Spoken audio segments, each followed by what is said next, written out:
maayos at epektibong healthcare system.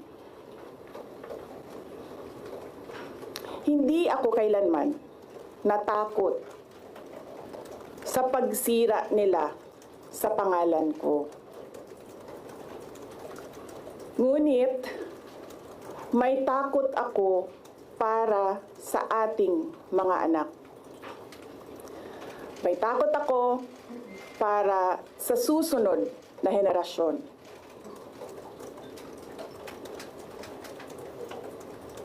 May takot ako para sa mga kababayan nating walang bahay sa ibang bansa.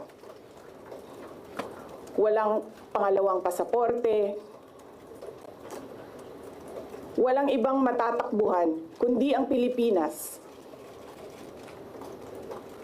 Kahit ito'y patuloy na nalulugmok sa kahirapan. Na ako'y kahadlok, nga moabot ang adlaw na dawaton na lang nato ang kapobrihon isip kapalaran. Nga maanad na ta sa sayop, nga mawad-an na lang ta og paglaom. Og labaw sa tanan na ako'y kahadlok,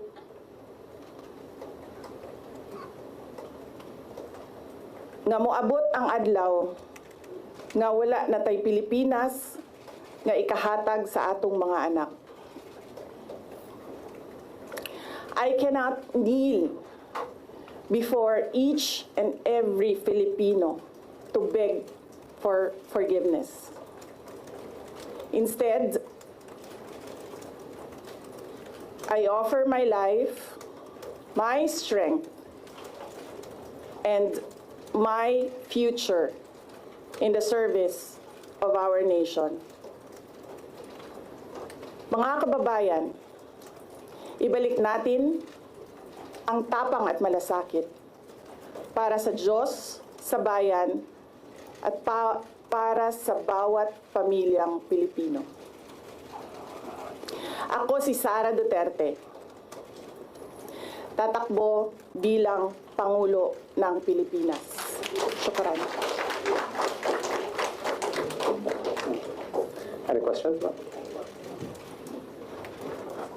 First question. Next time na ang question. Okay. Thank you. Okay. Good morning. Iniwan ko kay JC yung kabuuan ng speech.